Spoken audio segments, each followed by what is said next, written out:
সম্মানিত ভিউয়ার্স, আশা করছি সবাই ভালো আছেন। ভূমি ও দলিল রেজিস্ট্রি সংক্রান্ত তথ্য পেজে আপনাদেরকে স্বাগতম। আজকে আমরা যে বিষয়টা নিয়ে আলোচনা করব সেটা হচ্ছে আরএস খতিয়ান।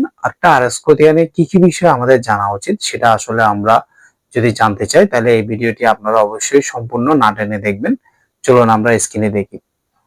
আরএস খতিয়ানে আপনি যখনই কিনা আরএস খতিয়ান দেখবেন তখন সেক্ষেত্রে আপনার যে বিষয়গুলো লক্ষ্য রাখতে হবে সেটা হচ্ছে মৌজা আর আরএস খতিয়ান নাম্বার, দাগ নাম্বার, এটাতে জেলা থাকবে, জেল নাম্বার থাকবে, সাবেক জেল নাম্বার থাকবে এবং এটার যে সার্ভে থাকবে, সার্ভে কিছু নাম্বার থাকবে, তজি নাম্বার থাকবে আর থানা থাকবে।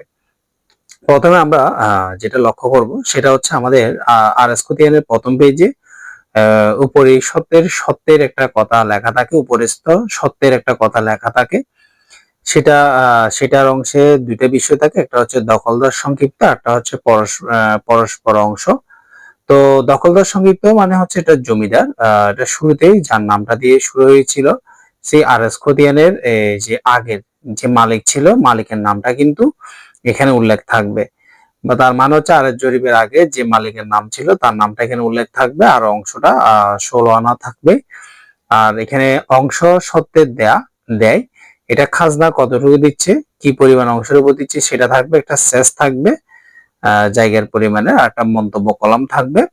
এর পরবর্তীতে যেটা থাকবে সেটা হচ্ছে ধারা মতে ও কোন সন হইতে, এখানে খাজনা এবং সেসের কিছু অংশ এখানে বিষয় থাকবে। এরপরে দ্বিতীয় পার্টে আমরা যেটা দেখব সেটা হচ্ছে অত্র সত্ত্বের বিবরণ ও দখলদার। আপনারা এই বিষয়টা খেয়াল করবেন, অত্র সত্ত্বের বিবরণ ও দখলদার মানে হচ্ছে এই আরএস খতিয়ানের বর্তমান মালিক এবং সে কি মূল্যে মালিক হয়েছে সেই বিষয়টা কিন্তু প্রথমে উল্লেখ থাকবে। যেমন আমি যে খতিয়ানটা দেখিয়ে দিচ্ছি সেখানে আপনারা প্রথমে দেখতে পাচ্ছেন এটা রায়তি সত্ত্বেই কিন্তু মালিকটা হয়েছে এবং তার নাম দেওয়া আছে, এখানে দুইজন ব্যক্তির নাম দেওয়া আছে, পিতার নাম দেওয়া আছে এবং সাং দেওয়া আছে। উনি অংশ অনুসারে কিন্তু 16 আনার অংশের মালিক, মানে এই খতিয়ানটা ওনার নামেই আপনার 16 আনা আছে। তো অত্তসত্ত্বের বিবরণ ও দখলদার, এই অত্তসত্ত্বের বিবরণ ও দখলদারে অনেক সময় নাম থাকতে পারে, যদি একের অধিক নাম থেকে থাকে, বেশি নাম থাকলে এই নামগুলো এখানে আসবে।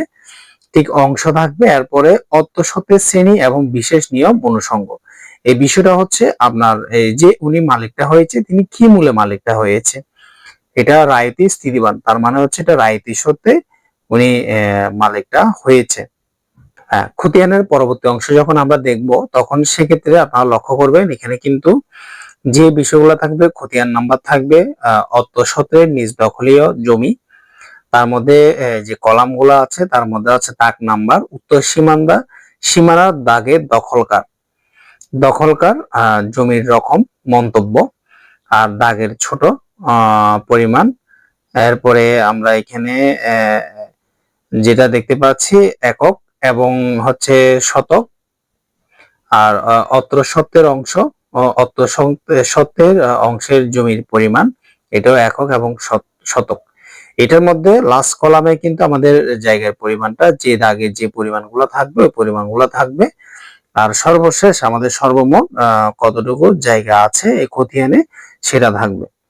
একটা বিষয় আমরা বলি যে উত্তর সীমানার দাগের দখলকার, এটা কিন্তু যে নামটা দেওয়া আছে দাগের পাশে ওটা কিন্তু উনি ওই দাগের মালিক নয়, এই দাগের মালিক হচ্ছে মন্তব্য কলামেই থাকবে। কিন্তু এখানে দেখা যাচ্ছে মন্তব্য কলামে কিছু নেই, কিন্তু দাগ যখন একের অধিক হবে তখন কিন্তু এই মালিকানার নামগুলো কিন্তু এখানে উল্লেখ থাকবে। তো আশা করি আপনারা বুঝতে পেরেছেন আরএস খতিয়ানের আমাদের যে বিষয়গুলো থাকে এই বিষয়গুলো সম্পর্কে আশা করি আপনাদেরকে বোঝাতে পেরেছি। তো এরকম আমাদের পেজে বা চ্যানেলে নিত্য নতুন ভূমি ও দলিল সংক্রান্ত আমরা তথ্য দিয়ে থাকি। তো আপনারা আমার চ্যানেল বা পেজটি সাবস্ক্রাইব বা ফলো করে পাশে থাকবেন। ধন্যবাদ সবাইকে।